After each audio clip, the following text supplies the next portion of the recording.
आज के आपके करंट अफेयर्स 21 सितंबर 2021 के सबसे पहला करंट अफेयर है पूर्णिमा। पूर्णिमा क्या होता है? जब पूरा मून होता है, फुल मून होता है, उसे पूर्णिमा कहते हैं। ठीक है, तो आपके पूर्णिमा भी होके हटी है, तो उस टाइम आपके लोग डिप के लिए वो सारी करंट अफेयर ये था, न्यूज ये थी। ठीक है, तो इसका जो हमारे लिए सिग्निफिकेंस है, एक महीने में कितनी बारी पूर्णिमा आती है? कितनी बारी?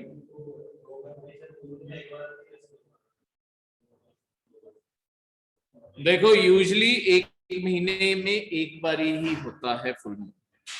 ठीक है, पर वंस इन अ ईयर, साल में एक बार ही होता है जब आपके एक महीने में दो बारी फुल मून होता है। बाकी सारे महीनों में एक बारी ही फुल मून होता है। ठीक है, क्योंकि जो आपके मून का साइकिल है वो ऑलमोस्ट एक महीने के बराबर है। आपका मून मतलब ये हमें एज अ फुल मून और न्यू मून क्यों दिखाई देते हैं? अगर हम सारे मून का साइकिल पढ़ें,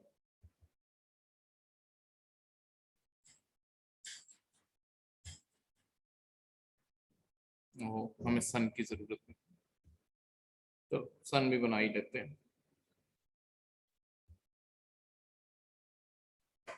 सन अलग है, एक अर्थ, अर्थ के चारों ओर आपका मून।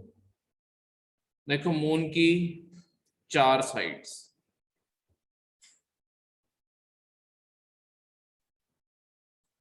हमें मून उतना दिखाई देता होता है जितने पे सनलाइट पड़ रही होती है।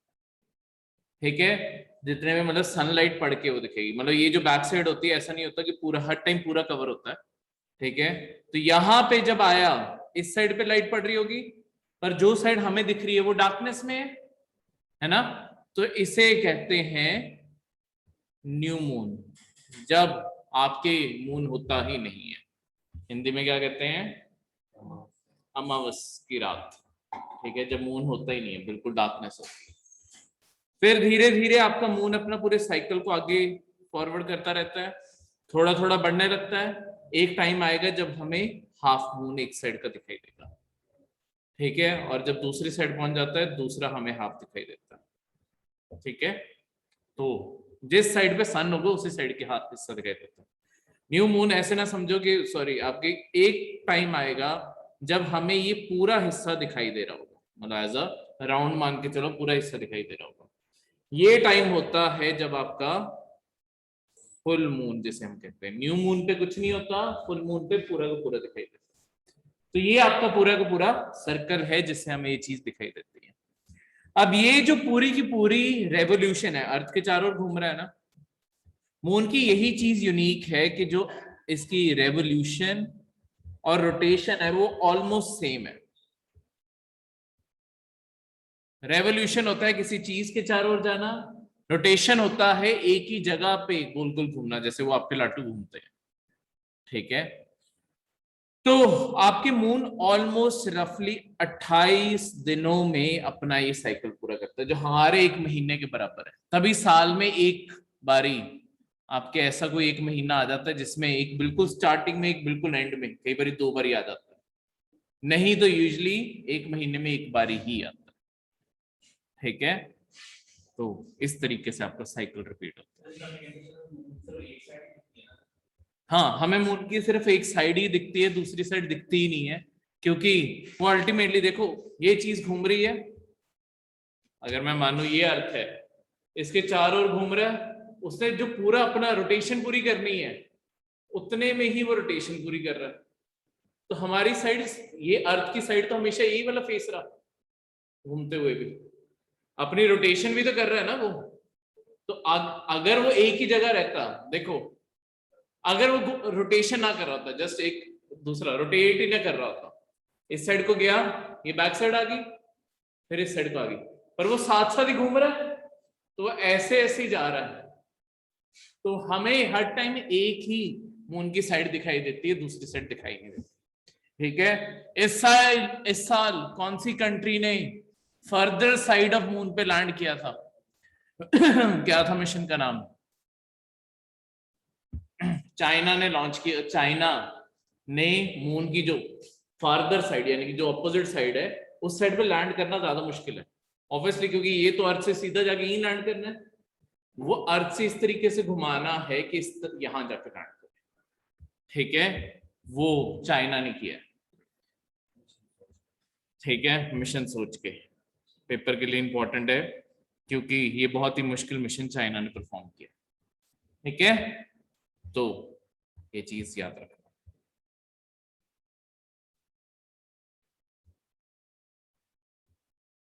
तो इसी के साथ एक और चीज बतानी जरूरी है जो मैंने थोड़े करंट अफेयर्स पहले बताया था कि ऐसा कंसेप्ट होता है जो हम पढ़ेंगे, सिड्रियल और सिनोडिक मंथ क्या होते हैं। आपके मून के भी 2 महीने होते हैं, मतलब 2 तरीके के महीने तुम काउंट कर सकते हो, एक को 27 डेज के अराउंड लगता है और एक को 29 डेज के। देखो जब हम ये डायग्राम बनाते हैं, इस डायग्राम में हमने अर्थ की मूवमेंट को कैलकुलेट नहीं किया, अर्थ भी तो आपकी रिवॉल्व कर रही है सन के चारों ओर, उसी के साथ साथ मून मूव कर रहा है, तो अर्थ की जब हम रेवोल्यूशन को अकाउंट में लेके आएंगे तब ये 2 महीने बन जाते हैं। किस तरीके से, ये डायग्राम देखो देखो ये जो पोजीशन थी इससे आपका मून चलना शुरू हुआ, पर जब तक मून आगे घूम के वापस आएगा, ये ओरिजिनल पोजीशन थी ना, ये सीधी लाइन ये थी ना, पर अब उसी जगह पे यानी कि अगर 1 महीना पूरा करना है उसके लिए थोड़ा सा उसे एक्स्ट्रा ट्रैवल करना पड़ता है, ठीक है, 2.2 डेज एक्स्ट्रा ट्रैवल करना पड़ता है अगर पूरा उसे साइकिल, क्योंकि सन के अकॉर्डिंग हम 1 महीना मानेंगे ना, सन की पोजीशन के अकॉर्डिंग 1 महीना होगा। अगर मैं इसी पोजीशन को कंसिडर करूं, अगर अर्थ से सीधी लाइन कंसिडर करूं और यहां पे मैं उसी लाइन को ड्रॉ करूं कि मून घूम के यहीं पे वापस आ गया, पर क्या यहाँ पे फुल मून होगा, सॉरी न्यू मून होगा? नहीं ना, थोड़ा सा तो अभी भी दिखाई देगा, क्योंकि सन और अर्थ की बिल्कुल लाइन में आना जरूरी है तभी वो दिखाई नहीं देगा, उसके लिए उसे थोड़ा सा एक्स्ट्रा जाना पड़ेगा क्योंकि अर्थ आगे जा चुकी है, ठीक है। तो इस तरीके से आपके 2 महीने बन जाते हैं। सिड्रियल होता है कि जो ओरिजिनल पोजीशन पे जब वो वापस आ जाए, तो 27 ऑलमोस्ट 27 डेज में आपको पूरा कर लेता है, और यहाँ पे सिनोडिक 29 या 29 रफली उसमें पूरा कर लेता है, ठीक है। 0.3 0.5 चाहे ना भी याद रहे, 27 और 29 की फिगर याद रख लेना, ठीक है। ये क्वेश्चन आपको डायरेक्ट स्टेटमेंट क्वेश्चन बन सकता है कि कंसिडर करो इन्हें मून की पोजीशन से, एक डेफिनेशन आ जाएगी सिड्रियल मंथ की, एक डेफिनेशन आ जाएगी सिनोडिक मंथ की, उसे कंफ्यूज करना होगा तो बस स्टेटमेंट्स ऐसे बना देंगे जैसे कि sidereal month is longer than synodic month, false. कैसे? सिनोडिक ऊपर लिखा है ना, वो एक्स्ट्रा है, नीचे वाले डायग्राम में देखो, मतलब जहां पे अर्थ नीचे आ गई है वो ऊपर गया, एक्स्ट्रा गया है, उस तरीके से, ठीक है, क्लियर है।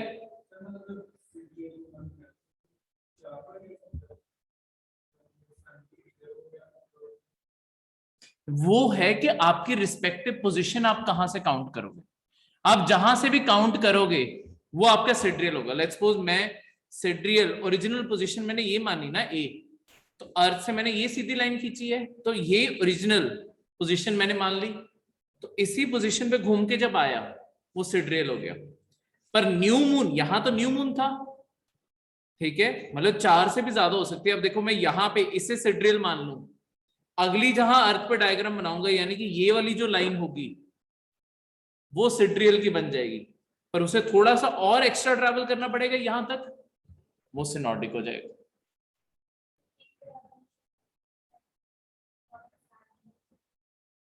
हाँ जी,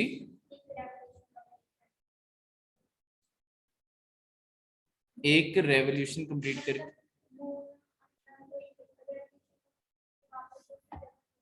हाँ जी, वो सिड्रियल होगा जहां से, हाँ आपने जो जहां से ओरिजिनल पोजीशन काउंट की वहां पे एक रेवोल्यूशन कंप्लीट करके जब वहीं पे आ गया वो सिड्रियल हो गया, ठीक है। और जब आपके किसी और जगह आया सिनोडिक। ठीक है, क्लियर है? यहां तक कोई भी डाउट? ठीक है,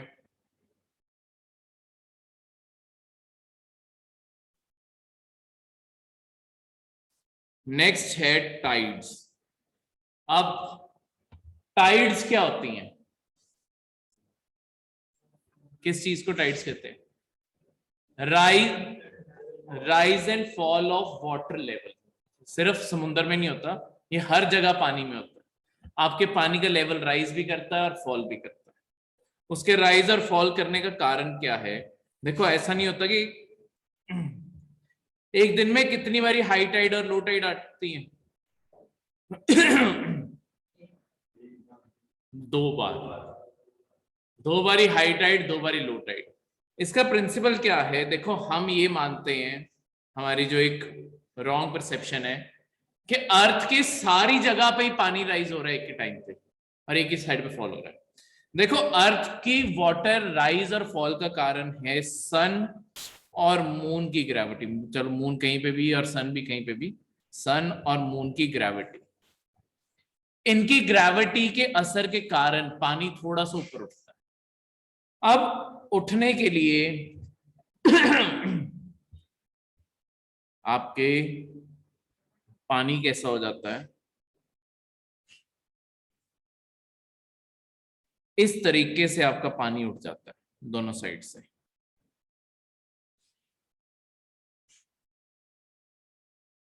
लेट्स सपोज सन एक साइड था, मून एक साइड था, या दोनों एक साइड पे भी हैं। आपकी इस साइड से लिफ्ट ऐसे आया, ये लिफ्ट आया, या एक साइड पे है तो एक साइड पे लिफ्ट ज्यादा आ जाएगा। ठीक है, जैसे भी है। इसके बीच में ये जो अर्थ है, अर्थ अपना रिवॉल्व कर रही है। जो जो एरियाज ये हाई टाइड वाले साइड को आते जाएंगे, वहां पे पानी का लेवल राइज होता जाएगा। तो जहां पे आपके मतलब यूजुअली आपके 2 कॉर्नर्स हमेशा होते हैं जहां पे आपके राइज करते हैं। तो मोस्टली 90% टाइम आपके दिन में 2 बारी हाई टाइड और लो टाइड आती है। ये जो सामने वाले पॉइंट है, यहाँ पे लो टाइड आ जाएगी, दूर हो गया ना, यहाँ पे आपके हाई टाइड आ इस डायग्राम में। ठीक है, क्लियर है? क्या चीज? नहीं नहीं, एक सर्टेन ये पॉइंट है, इस साइड पे भी आई, ये घूम के इस साइड चला गया, इस साइड पे भी तो आई 2 बारी। ठीक है, तो हाई टाइड बस बेसिकली पानी राइज हो जाता है, उसी के बीच में अर्थ घूम जाती है, तो जहां जहां जाती जाएगी वो पानी का वो लेवल राइज होता जाएगा। हाँ जी, मून पे ग्रेविटी, बिल्कुल। हाँ जी, हाँ जी, मून की ग्रेविटी इतनी स्ट्रॉन्ग फोर्स नहीं है। ग्रेविटी वैसे भी वीकेस्ट फोर्स है, ठीक है, पर जितनी भी फोर्स है वो पानी पानी को कौन सा उड़ा के स्पेस में लेके जा रही है, पर हल्का सा बस ऊपर उठाने की तो पावर होल्ड कर सकती है, इतने।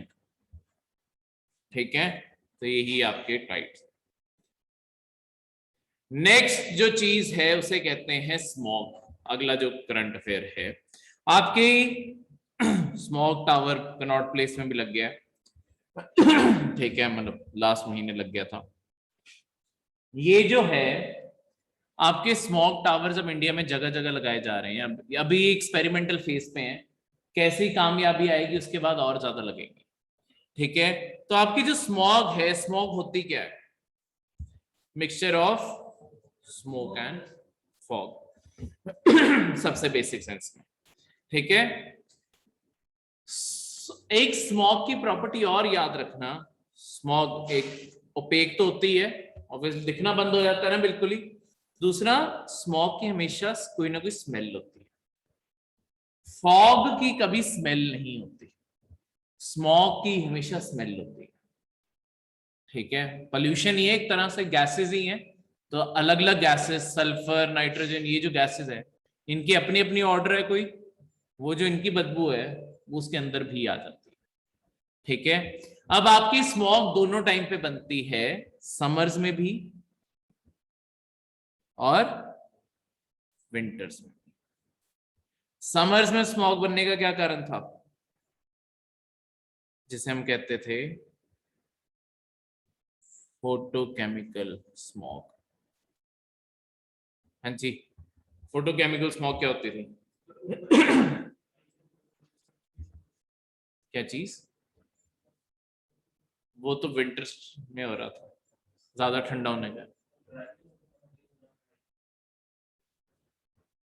फोटोकेमिकल हमने पहले भी क्लास में करंट अफेयर में भी कवर की है, कैसे होती थी।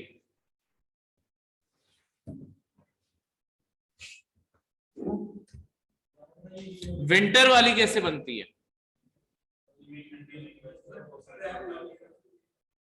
देखो, विंटर वाली ऐसे बनती है कि जो आपकी एटमॉस्फेरिक सर्कुलेशन है कि गर्म हवा ऊपर को जानी है और आपकी ठंडी हवा नीचे को आनी है, ये साइकिल रुक जाता है।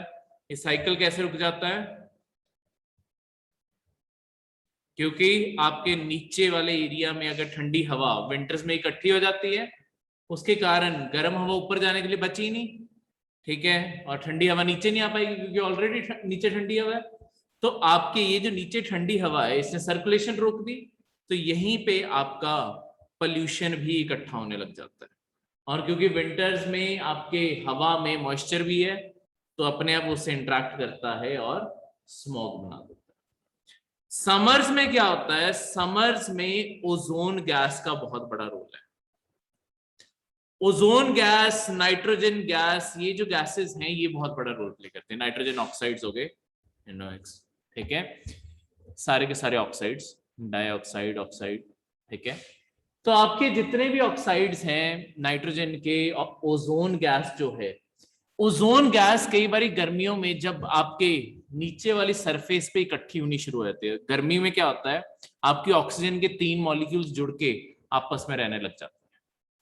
ये क्या है? ये पोल्यूशन का लेवल बढ़ाते जाते हैं, इस हद तक बढ़ा देते हैं कि आपके नीचे वाले एरिया में विजिबिलिटी स्मॉग के कारण, मतलब ये आपकी समर्स वाली जो स्मॉग होती है ना, ये विंटर वाली जैसी नहीं दिखती। विंटर वाली तो आपकी बहुत ही वाइट से कलर की, चाहे डेंस होगी पर थोड़ी सी वाइटिश टोन में होती है, ये पूरी ब्राउनिश टोन में आ जाती है। ऐसा लगता है हवा में मिट्टी भरी हुई है, पोल्यूशन पोल्यूशन भरा हुआ है, ये वैसी की दिखती है। ब्लैक या ब्राउनिश, ब्राउनिश कलर ज्यादा होता है।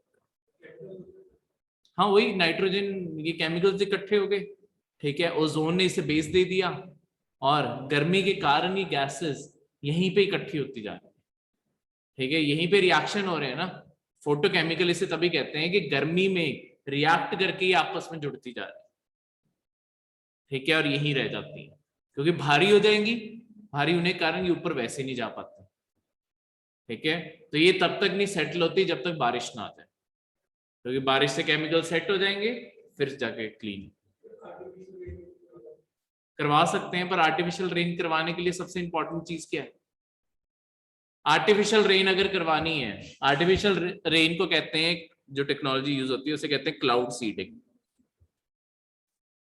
क्लाउड सीडिंग में तुम किसी भी चीज को ऊपर से स्प्रिंकल कर सकते हो, जैसे आयोडीन स्प्रिंकल कर सकते हो या आपका सिल्वर स्प्रिंकल कर सकते हो। वो तो ऑब्वियसली कोई सिल्वर करेगा नहीं, पर करने को कर सकते हो, ठीक है। ऐसे मैं बता दूं तुम्हें पेपर में, बाद में ये गलती ना लगे कि सिल्वर को कोई स्प्रे करेगा, मतलब ऐसी चीजों को।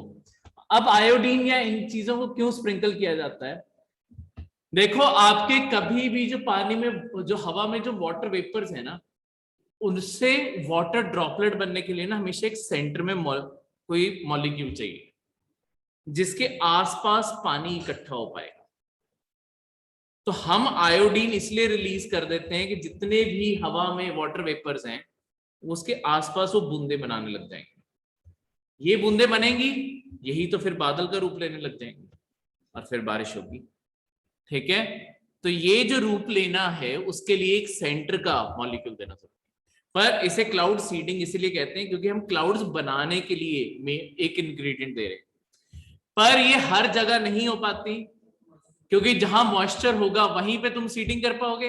अगर कहीं पे मॉइस्चर ही नहीं है, अगर हवा ही ड्राई पड़ी है, वहां पे तो तुम लिटरली लोगों के सिर के ऊपर नमक गिर रहे होगे और कुछ नहीं कर रहे होगे, ठीक है।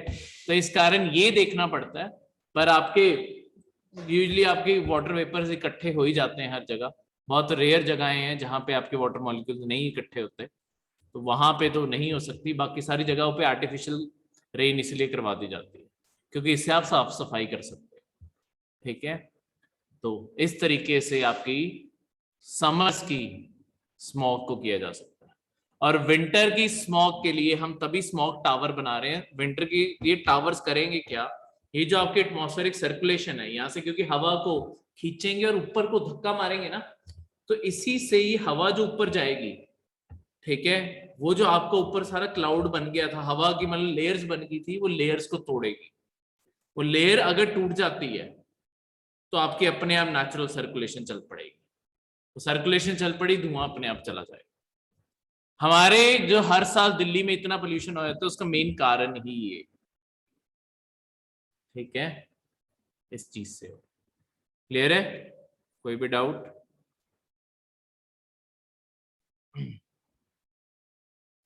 नेक्स्ट है बायोडिकम्पोजर। अब बायोडिकम्पोजर क्या होते हैं? बायोडिकम्पोजर, डिकम्पोजर का मतलब है ऐसी कोई भी चीज जो किसी आपके ऑर्गेनिक मैटर को डिकम्पोज कर दे। ठीक है, सिर्फ आपके उसे डिकम्पोज नहीं, डिकम्पोजर्स आपके जनरली किसी भी चीज को तोड़ने के लिए। जिन्होंने इस साल यूपीएससी का पेपर देना है, एक डिकम्पोजर और पढ़ के जाना, प्लास्टिक के लिए कौन से डिकम्पोजर्स यूज किए जाते हैं। कुछ बैक्टीरियाज, कुछ ऐसी चीजें आपके डिकम्पोजर हैं जिन्होंने इस साल पेपर देना है, अगले साल वालों के लिए भी याद रखना। ठीक है, क्योंकि कई बार क्या होता है, इनडायरेक्ट मोटिवेशन होती है क्वेश्चन की। डायरेक्टली ये क्वेश्चन नहीं पूछेंगे, डिकम्पोजर आ गया, डिकम्पोजर वैसे भी पता होना चाहिए और कहाँ कहाँ डिकम्पोजर यूज होता है। तो उसमें सबसे बेहतरीन जो आपका क्वेश्चन बन सकता है ना, वो प्लास्टिक के रिगार्डिंग बन सकता है, क्योंकि उसमें भी ऐसी टेक्नोलॉजीज अब डेवलप हो रही हैं जहां पे आजकल तुम वो देखते हो ना, आपके प्लास्टिक बैग्स भी ऐसे आने लगे हैं जिसके ऊपर लिखा होता है बायोडिग्रेडेबल है, बहुत ही पतले से होते हैं। एक तो वो उसे बाय चांस नेचर में फेंक दोगे ना, वो ऐसी चीजें हैं नेचर के अंदर जो बैक्टीरिया है ना वो उसे खा जाता है, तो वो भी उसे डिकम्पोज कर गया, वो भी डिकम्पोजर है। कोई भी चीज जो ब्रेक डाउन हो सकती है उसे हम डिकम्पोज कर सकते हैं, जैसे मतलब उसे डिकम्पोजर कहें। ठीक है, जो चीज उसे तोड़ती है वो डिकम्पोजर। हम आर्टिफिशियली भी ये कर सकते हैं कि आपका अब ऐसे हमने बैक्टीरिया को भी जेनेटिकली मॉडिफाई करना शुरू कर दिया है जो आपके प्लास्टिक को वैसे ही खा जाएंगे। तो जो आपके इतने बड़े बड़े पहाड़ बन गए हैं कूड़े के, उनके अंदर वो अगर बैक्टीरिया हम रिलीज कर दें उस सारी चीज को खा जाए। ठीक है, क्लियर है? हाँ जी, हाँ जी, पूछा वाला है।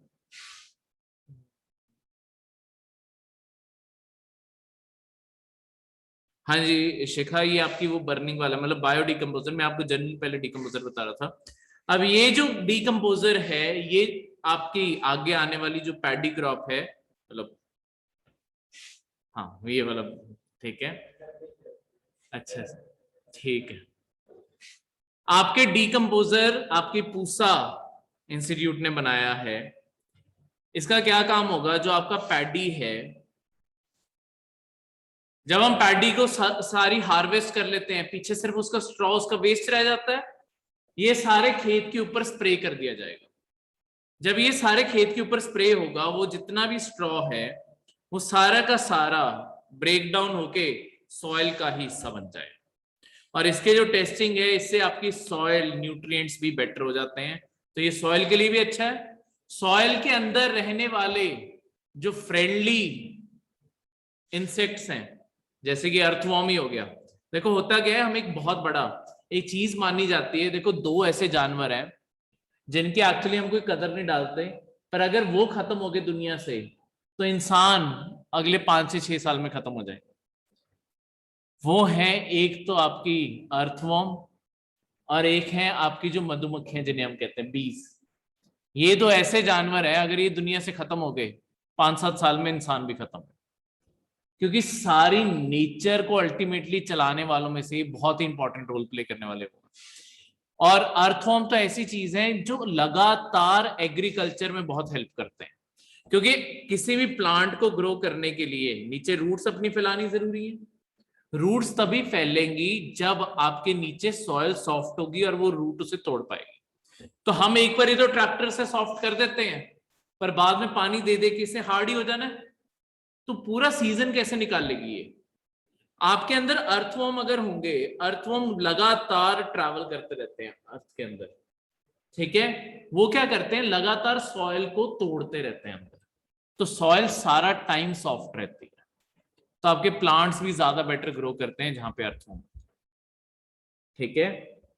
ये कुछ ऐसे फिनोमिना होते हैं जहां से सॉइल की ना हमेशा हेल्थ देखी जाती है। जैसे सबसे जो जो ग्रो करने वाले मतलब जंगलों का आपको बताता हूं, ऐसे जंगल मतलब कैसे बता सकते हो कि कोई जंगल आने वाले टाइम पे बचने वाला है या खत्म होने वाला है?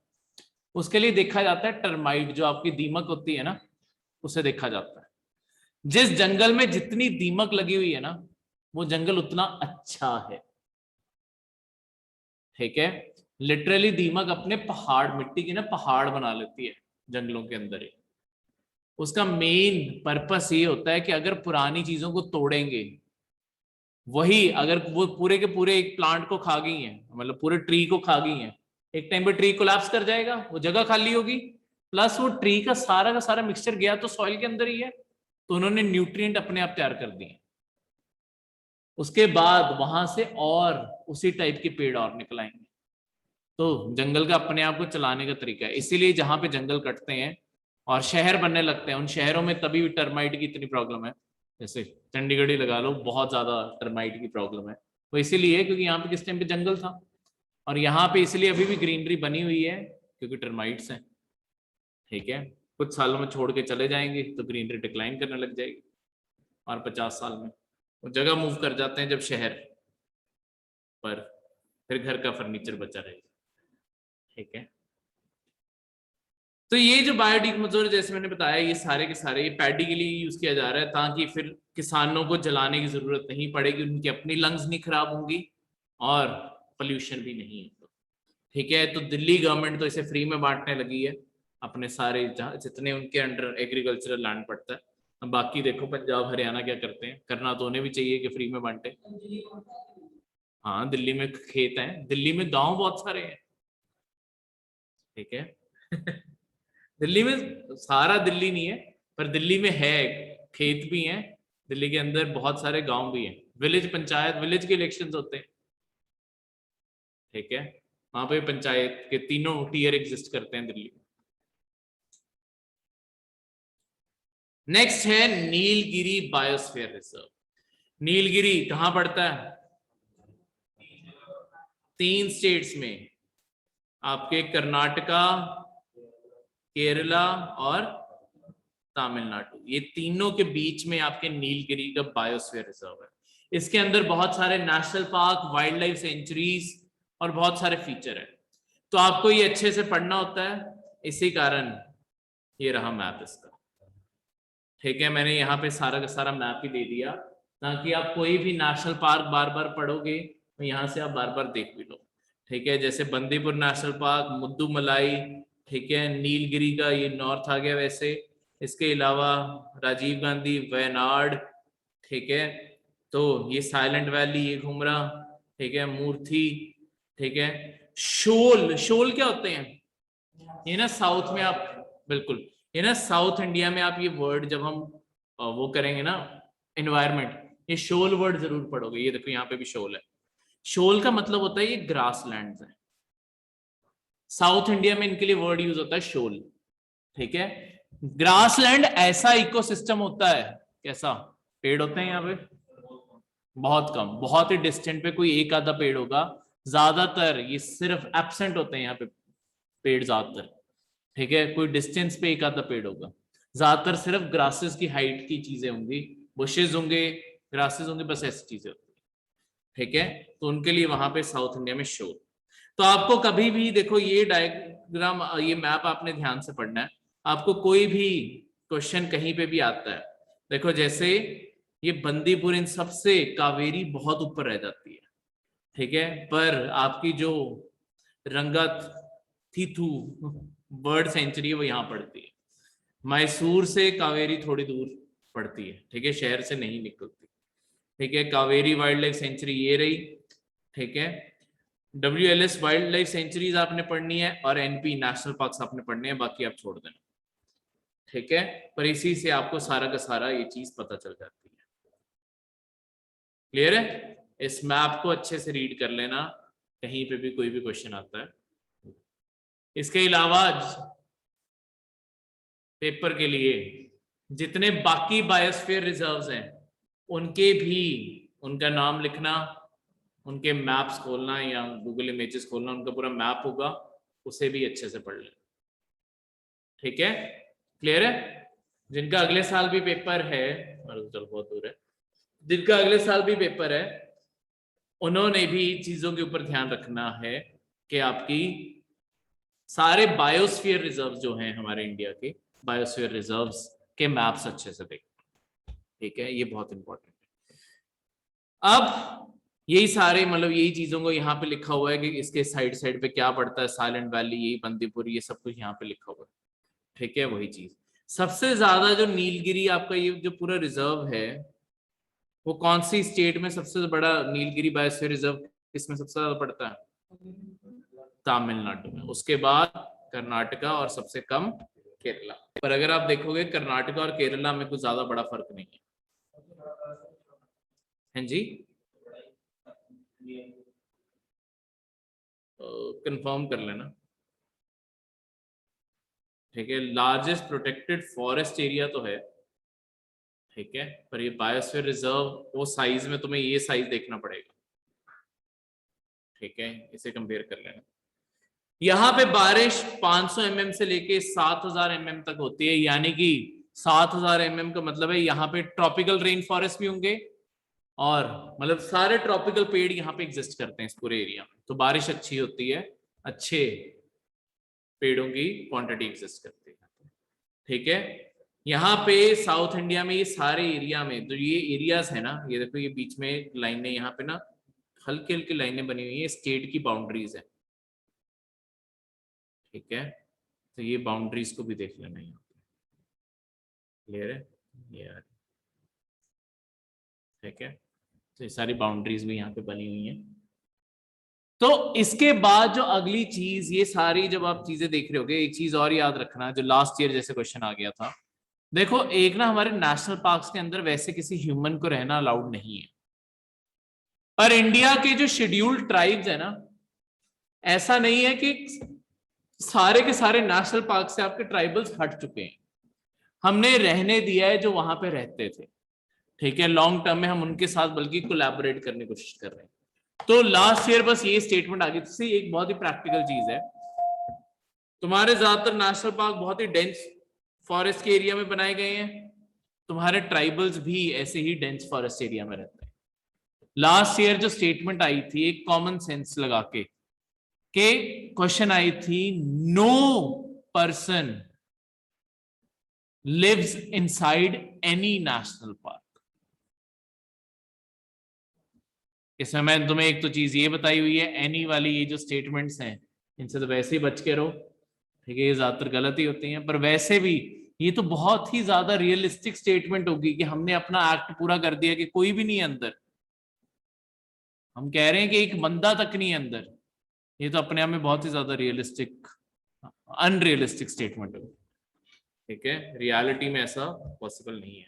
यहाँ पे बहुत सारे ट्राइबल ग्रुप्स हैं, ठीक है, तो आपको कभी ये भी आ गया कि कौन से ट्राइबल ग्रुप्स, मतलब let's suppose match the following का क्वेश्चन आ गया, तो ये सारे के सारे नीलगिरी या ये जो स्टेट्स के ऑप्शन आएंगे इनमें मैच करने।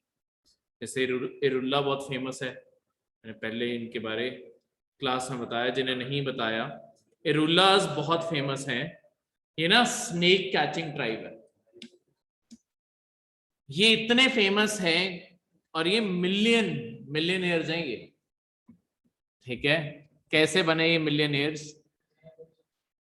नहीं हुआ क्या, आपके कुछ साल पहले आपके यूएसए के कैलिफोर्निया के एरिया में ना सांप ही सांप फैल गए थे, उन्होंने वहां पे सारी टेक्नोलॉजीज अप्लाई करके देख ली, सांप नहीं पकड़े जा रहे थे और उसके कारण केसेस बहुत ज्यादा आ रहे थे, मैन और एनिमल कन्फ्लिक्ट हो रहा था, बहुत ज्यादा लोगों को बाइट्स होने लगी, ये सब कुछ नहीं लगा, उन्होंने सारा डिपार्टमेंट लगा के देख लिया, कुछ नहीं हो रहा।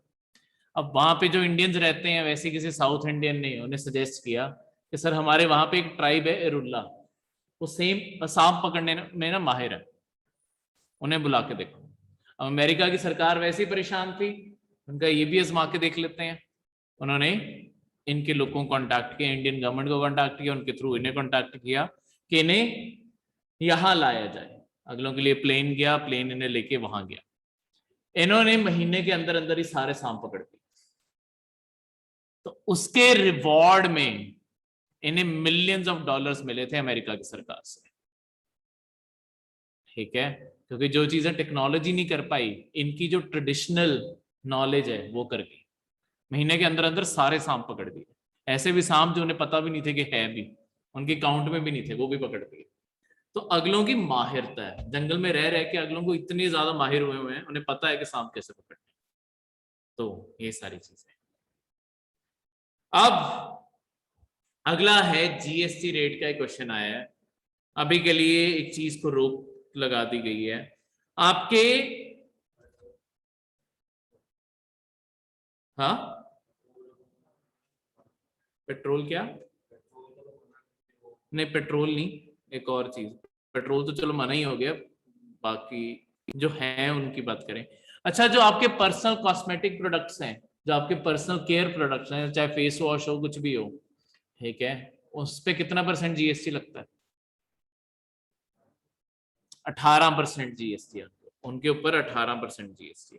कोई भी पर्सनल केयर का प्रोडक्ट है उसके ऊपर 18% जीएसटी। अब देखो, जो आपका कोकोनट ऑयल है वो दो चीजों में यूज होता है, पर्सनल केयर में भी यूज होता है, वो जो पैराशूट की छोटी छोटी बोतलें आती हैं, ठीक है, बनाने को साउथ इंडिया में तो खासकर उन्हें एज ए तलने के लिए भी कोकोनट का तेल वो यूज कर लेते हैं, ठीक है, और भी बहुत चीजों के लिए, मतलब कोकोनट के तेल की बहुत सारे यूजेस हैं।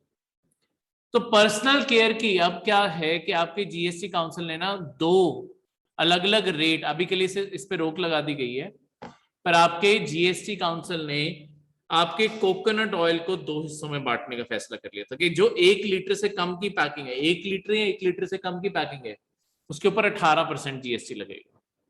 इन द सेंस क्योंकि वो पर्सनल यूज होगा। जो भी पैकिंग 1 लीटर से ज्यादा है उसके ऊपर 5% लगेगा, ठीक है।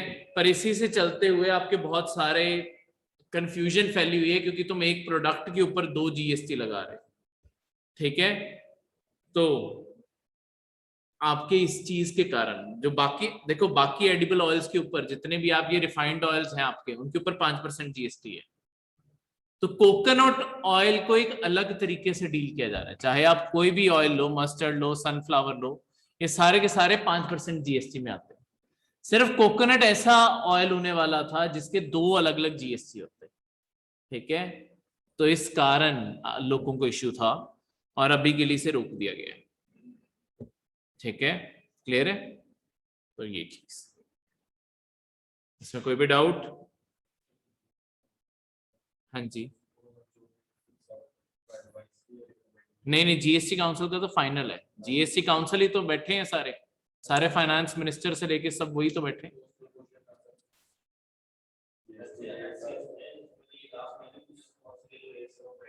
बाइंडिंग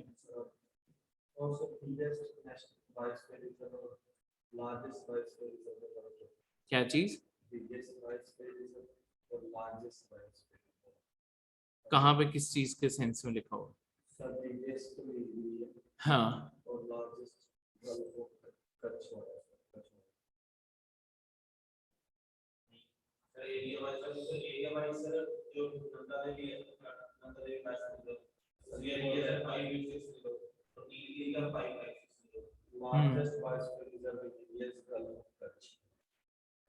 वो अलग फैक्ट बोल रहे हैं, तुम पहले अपने फैक्ट डिसाइड कर लो फिर।